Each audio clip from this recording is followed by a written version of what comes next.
I am so glad you're here. Together, we're going to take this classic holiday pie. We're going to elevate the flavor of the filling using a special technique.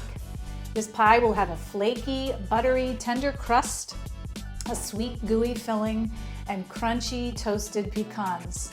Before we get started, the recipe for this bake is in the description below.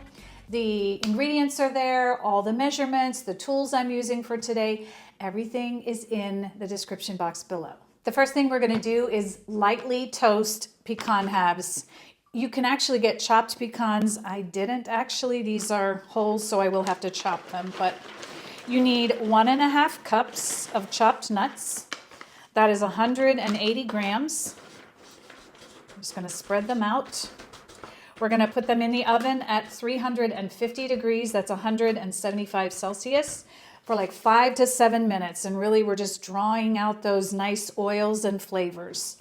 So I'm going to put these in the oven.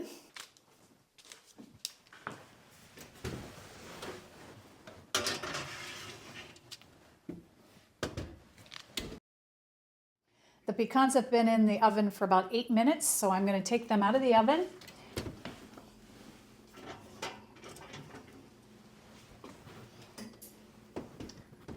Nicely toasted. This will make them crunchier and just more flavorful. I'm going to set these aside to cool while we make our pie crust. Just want to show you the difference, the richness, the depth of color between these nuts. So roasting really does make a difference.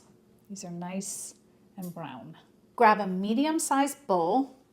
We're going to put flour in this. I'm using a scale, and I just want to say, just so you know, I'm not here to sell you a scale. I am here to help you become a better baker. And one of the tips that I keep sharing, people are wondering why their bake is dry. Flour is a very packing ingredient. And so if you're not careful, you're getting too much flour in your bake. So if you use a scale, this E-Tech City one, I just got it. I've been through 3 different ones. It is so nice. It's just touch. You zero it out and you pour. You don't have to use measuring cups. I have something sitting here I want to share very quickly with you because we're busy and we have to bake. But I want to say this. This is the normal cup that I use to measure flour out. I scooped flour into this morning. I did 3 cups just as an experiment. And the standard measurement for 3 cups of flour is 375 grams. I measured 3 cups out, I put it on this scale, and I ended up with almost 400 grams. That's like 1/4 of a cup more than I should have. And then I did the scooping method, where you just dip it in and then level it off, and there's a lot of people that do that as well. I ended up with 428 grams. That's 1/2 of a cup more than I should have in my mixture. So I just want to say, I'm encouraging you to check out a scale. I have a link for this one. There's lots of good ones out there, but I have a link for this one if you're interested. And just give this a try. You will get exact measurements, and then you never have to second guess if your bake is dry, that it's maybe because you got too much flour. That being said, we're going to put 150 grams of flour in this bowl. And that is 1.25 cups. So we have 1.25 cups of flour in here, 150 grams. We're going to add 1/2 teaspoon of salt. That's 3 grams. And then we're adding 1.5 teaspoons of granulated sugar. That is 6 grams. And we're going to give this a good whisk. I'm going to make sure this is all incorporated. While I'm whisking this, I just want to share something with you. The reason we're adding sugar in is not because we want this sweeter. The reason we're adding sugar in is because of science. Flour's proteins require water to form the elastic network known as gluten. Sugar interferes with the gluten development. That leads to a more tender and flaky pie crust. So sugar actually attracts and holds on to moisture. So what we're doing is inhibiting the proteins from forming gluten. Gluten is structure, and we don't want structure. We want tender and flaky. Now I have 113 grams of butter. This is 1/2 cup. and I'm going to grate it right into this flour mixture. If you don't have a grater, you can always cut this into cubes and blend it in here with a pastry blender. You can even use a food processor. What you want ultimately is little tiny bits of butter, like really tiny lentil size pieces into the flour. So I'm going to grate this. This is not frozen, it's just refrigerated, and it doesn't take very long.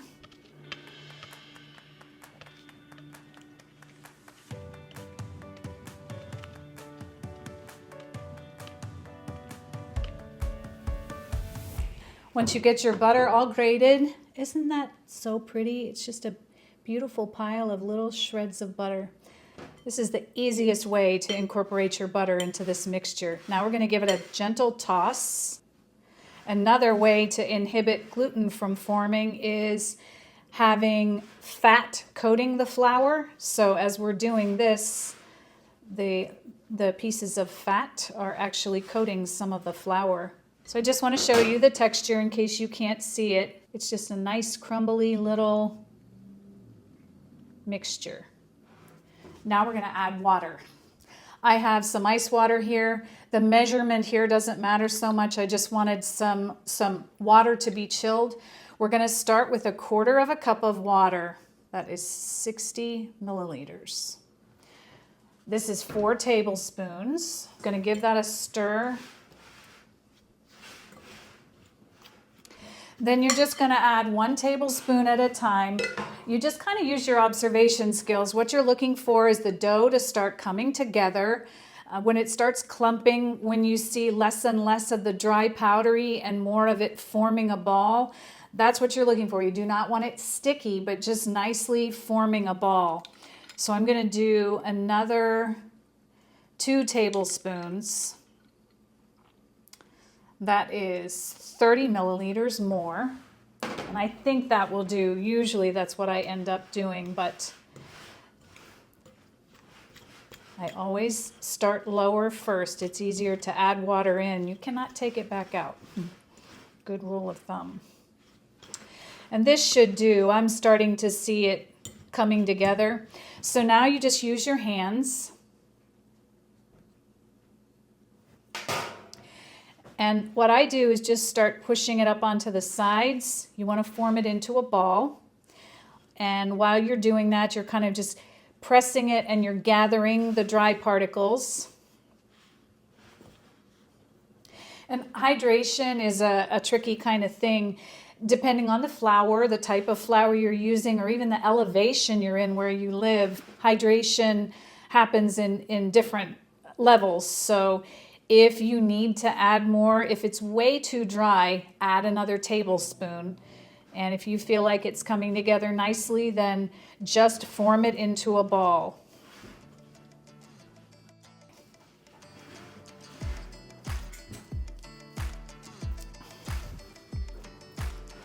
Once you have your dough in a ball, you want to just form it into a disc.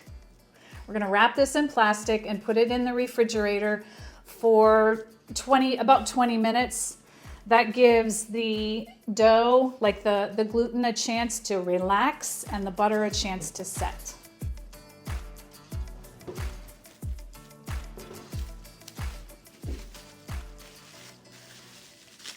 While our pie dough is resting in the refrigerator, we're going to chop our pecans. We need 1½ cups, and these can be just roughly chopped. That is 180 grams. Okay.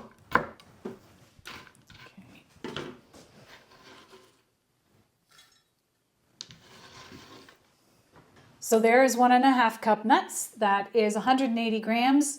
And here's a helpful little tip for you. When a recipe calls for 1½ or whatever the amount of chopped nuts is, you get your whole nuts, you chop them, and then you put them in and you measure from there. If you just use the whole nuts, the volumes are different, so you want to make sure you chop them and then measure. So this is 1½ cups of chopped nuts. Put that aside for now. We're going to brown butter.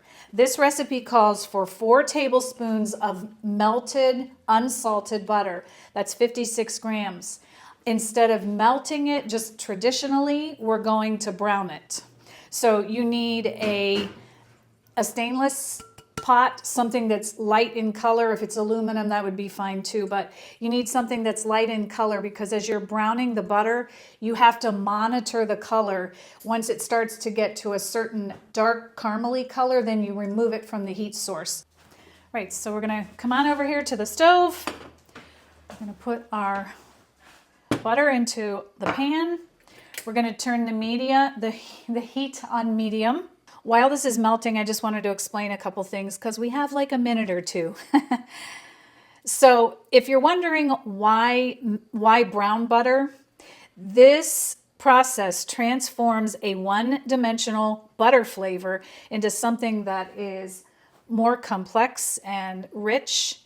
It's the same as roasting a coffee bean or searing a steak or toasting a piece of bread. You're bringing out the more complex flavors. Phase 2 is a very loud and bubbly phase. It'll take 2 to 3 minutes again. Just stir it here and there. And basically, if you see what's going on here, the water that's in the butter is now evaporating. So now the butter is starting to brown. This is where the milk solids float to the bottom of the pan and they start to toast and brown. This is where you start to get those deep and complex flavors building. You can see the foam on top. If you just swirl it around a little, you can see the browning taking place underneath. So you want to take this to as dark as you can without burning it, obviously. So we're just going to keep an eye on this. I'd say that is a good rich color. So now we're going to move it off of the heat and we want to pour it immediately into a measuring cup. You want to make sure that you pour in all of those little bits of butter. Lots of flavor there. So you can see that beautiful color. It's nice and deep and rich. This is so much better than just plain melted butter. Lots and lots of nutty and caramelized flavors in there. Now I will say, when you cook butter, when you do what we just did, that process removed the liquid. It removed the water from it. So we actually need to add a little tiny bit back in. The rule of thumb is for 1 stick of butter or 113 grams, you would add 2 tablespoons back in. And so for this amount, we're adding just about a tablespoon in, and I'm bringing it right up to the 1/4 cup mark. We are going to roll our pie dough out. You need a 9-inch pan or a 23 centimeter. How do I know? It says so right there. It's very handy. This chilled for like 20 minutes, so it should be good to go.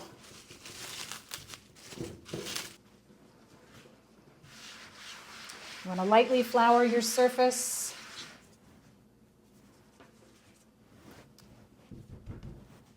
Put some flour on the dough and some flour on your rolling pin. You don't want this to stick at all. Start working from the center out. And you just kind of want to keep it moving. You don't ever want it to stick, and so that's kind of part of the process. You just flip it, move it around on the mat some, always making sure that it's not sticking anywhere.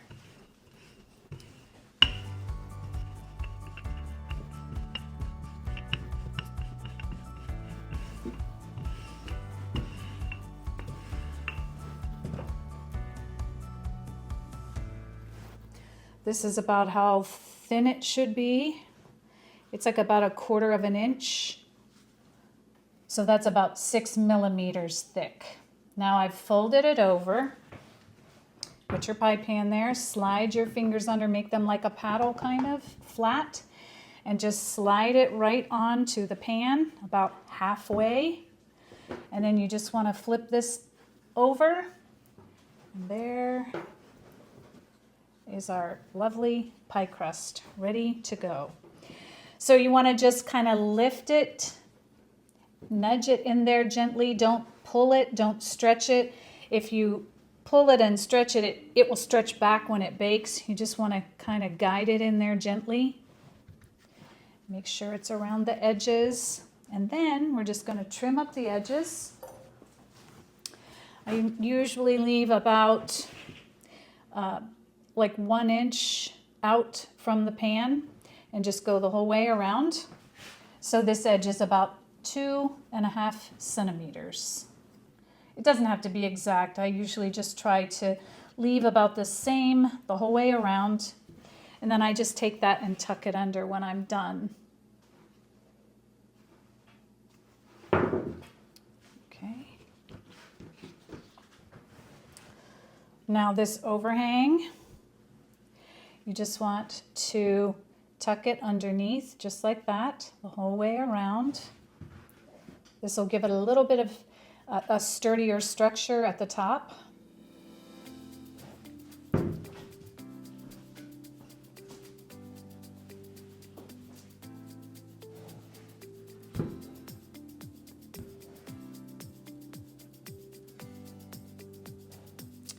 Then you can leave it like this if you want. I usually do some kind of crimping.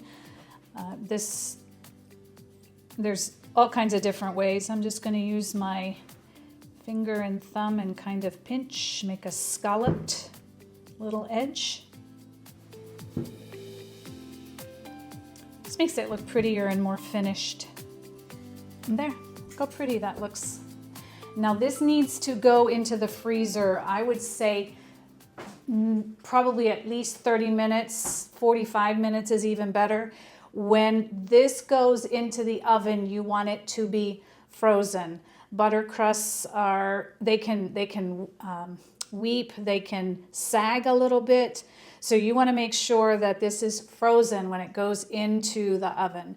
So I'm going to put this in the freezer, and while this is freezing, this is a good time for us to make our filling. So I just thought of a rhyme. While the pie crust is chilling, we're going to make our filling. Turn your oven to 400 degrees, that's 200 Celsius. You need a large bowl. I am doing my scale again because one of my least favorite things to do is measure out honey or molasses or Karo syrup because it's really hard to get out of the measuring cup once you get it in there. So I'm pouring it directly into the bowl. We need 1 cup, 240 milliliters or 350 grams. Now we're going to add granulated sugar in. This is 3/4 of a cup. That's 150 grams. Then we're adding 3 whole eggs in. And now we are going to whisk.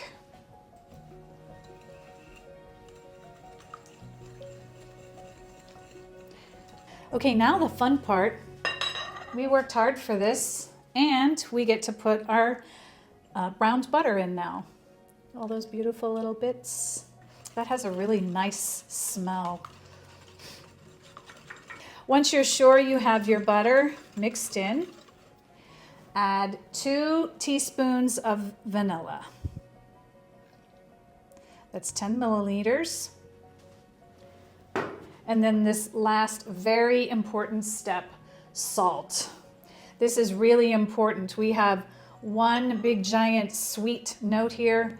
This helps you to just kind of taste the sweet.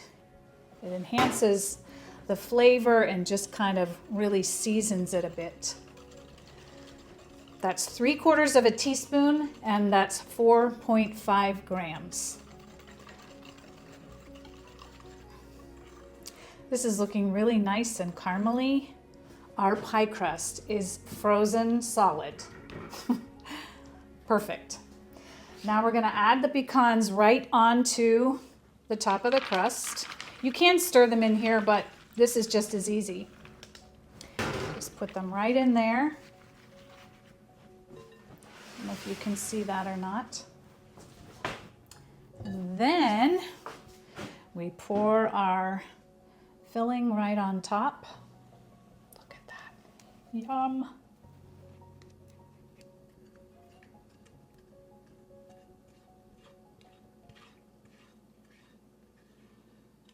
Look how cool this is. The pecans float right to the top.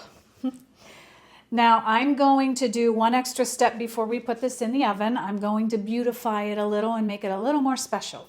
I am putting pecan halves the whole way around this.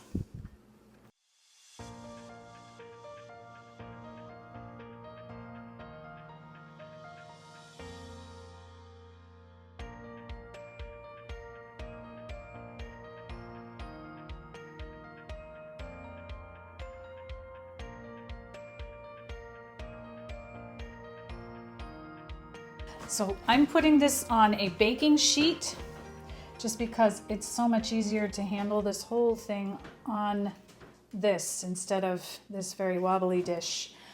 We're putting this in the oven for 10 minutes at 400 degrees, 200 Celsius. Then without opening the oven, go ahead and reduce your heat to 350. That's 180 degrees Celsius. And we'll bake it for another 30 to 35 minutes. I'm gonna go ahead and get this in the oven and I'll explain a couple things to you.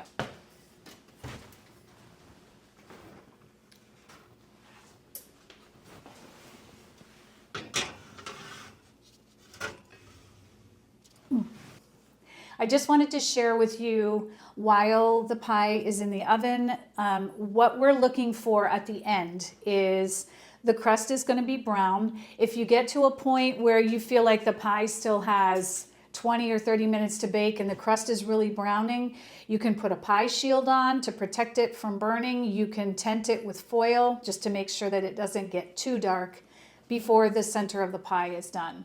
So the pie itself, it'll start to look set. It'll still be jiggly in the center. But I'm actually using a digital thermometer. So if you have one of these are a lifesaver. This has saved me many times from taking things out too early and not leaving them in too long. So I'm actually gonna stick the probe of this in the pie and when it's closer, when it looks like it's done, I'm looking for an internal temperature of 200 degrees Fahrenheit or 93 Celsius. Once I see that, I will be ensured that the pie is done, the filling is set, and then I will take it out. So I will see you back here in a little bit. So I'm checking the pie now. I had to leave it in about 15 minutes longer. I'm pretty sure that's because I used a glass pie dish and they take longer to heat up initially. I am going to check with our thermometer here and we'll kind of see where we're at here. It looks just beautiful, but let's see. Yep. It's over 200, so it is done. Yay! And it's beautiful. I can see it's puffed up a little bit and the crust looks nice and golden brown. That is a beauty. This definitely needs to cool 3 or 4 hours. I want it to be completely at room temperature and it's super, super hot right now. So I will see you back here later on. In the meantime, I'm going to enjoy the smells. Well, we did it. Together, we made this classic, beautiful pecan pie. We took the chance to elevate the flavor by browning the butter. The pie is cool and it's ready for a taste test, and I volunteer.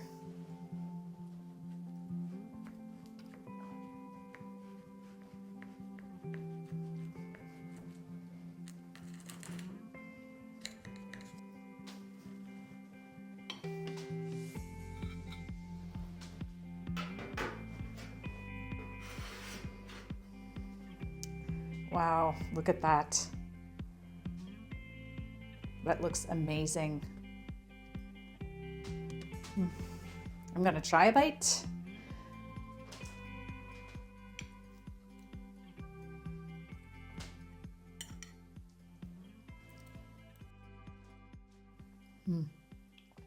It is perfect. It's absolutely perfect. There's an amazing flavor and texture contrast. The crust is really nice and crisp and buttery. Then there's that beautiful gooey filling and the crunchy pecans. So here's a couple more notes I just wanted to make. I want you to see this filling. This is perfectly set. This is such a good recipe. It's not runny and oozing out, and it's not dry and stodgy. It is just done to perfection. There's the right amount of goo there. And I also want to say this, don't skip the step of putting extra pecans on the top. These roasted pecans add a whole new flavor level. I was just eating this pie, noting that there's this unsweet, but just this beautiful nutty roasted flavor. One more level of flavor for this pie. So don't skip this step. This is so good. I hope you get the chance to make it. And I hope at some point this becomes one of your fall favorites. If you enjoyed making this pie, check out my pie playlist, and I will see you in the next video.